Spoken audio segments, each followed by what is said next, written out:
With the WNBA's increased popularity and new eyes on the league, due to the influx of two dynamic rookies, it can be easy to forget that the enormous pay inequity between WNBA and NBA players remains the same.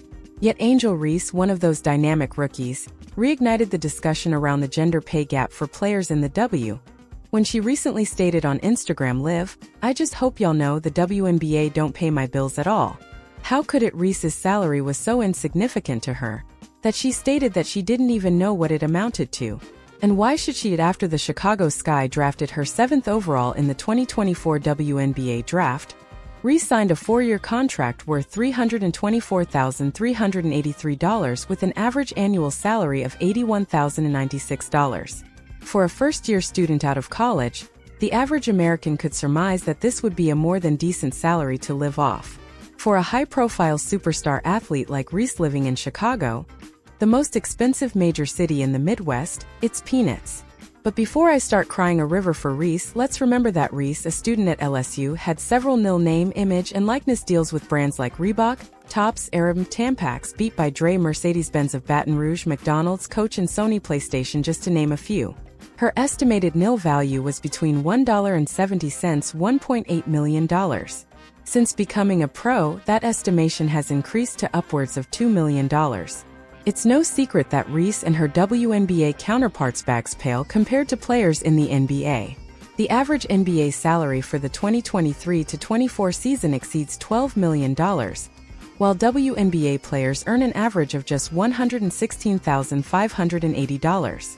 Yet, if we all do simple math, there is no comparison to even be made. The NBA is projected to earn $13 billion in revenue in 2024, while the WNBA is expected to cap at only $200 million for 2024. Even with the WNBA being more popular than ever before and revenue doubling since 2019, the league's highest-paid player is the Las Vegas Aces' Jackie Young at $252,450 per year. Several things must be addressed to even put a pebble-sized dent in the pay gap between WNBA and NBA players. The WNBA must increase their casual woman viewership, especially women of color. According to Sports Business Journal, the most pronounced gains from a viewership perspective have occurred in 3 cohorts: young viewers, male viewers, and white ones. The league must find a way to increase the number of black women supporting the WNBA and pay its players more. We must also be truthful about the elephant in the room. The league must find a way to reach those fans who, whether they admit it or not, are less inclined to support a league full of black LGBTQ women who may not resemble some fans' traditional, outdated views on gender and sexuality. In the end, increased viewership from African American women and other groups not all the way locked in addition to purchasing more WNBA merchandise, will go a long way toward enticing advertisers to more readily invest in the WNBA. The league must build stronger fan connections through engaging and innovative content, more impactful storytelling, and social media campaigns. The challenges, successes, and journeys of WNBA players must be told with the same intensity as they are in the NBA. Lastly, the WNBA must also opt out of their CBA collective bargaining agreement next season to go back to the table to renegotiate. The WNBA's regular season was the most watched on record with over 54 million unique views across ABC, CBS, ESPN, ESPN2, ION, and NBA TV. This leverage has to be used to negotiate better basketball-related revenue splits. NBA players enjoy a 50-50 split of broadcast money and jersey sales with their owners. WNBA players only get a measly 9.3% of total league revenue, an embarrassing percentage when even compared to other major sports leagues, such as the NFL 48% and NHL 50%. That takes me back to Reese, who shocked many viewers when she shared on Instagram that she pays a whopping $8,000 monthly rent. Any halfway decent financial planner will tell you that the rule is to spend no more than 30% of your monthly gross income on rent. After doing the math, Reese would need to earn a gross income of roughly $320,000 annually.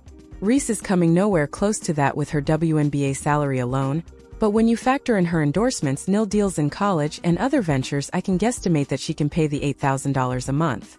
Being able to pay for something versus being able to afford it are two different situations. Too many times, athletes in the limelight are around other celebrities and folks who have the means to spend money in excess. Some can afford to, while others pretend that they can. I don't want to come off as counting Reese's pockets. I just hope that she has a good financial advisor and is being careful. Making the bag is the easier part, keeping the bag for many athletes is more challenging. The ball always stops bouncing, and at some point the legs stop jumping. In a perfect world, pay inequities become a thing of the past for WNBA players, and I no longer need to write articles like this. In this perfect fictitious world, WNBA players will be securing their bags with regularity. Superstar athletes like Brittany Griner won't have to travel into dangerous territories to further add to the zeros in her bank account in the off-season. And Angel Reese will utilize her plethora of endorsements to simply support her lucrative WNBA contract. Additional financial opportunities outside of the actual game will just be icing on the cake for WNBA superstars. But I can't help but wonder if maybe, from a pay equity standpoint, spreading my wings and thinking that the sky is the limit is just a dream. Or maybe, as fans, we can be the ones who support the WNBA players and potentially serve as sparks of change. Pay equity is not only financial liberty for WNBA players, but could also be the opening the sun needs to finally shine down on well-deserving players in a persevering league who have, over the years, weathered the storm.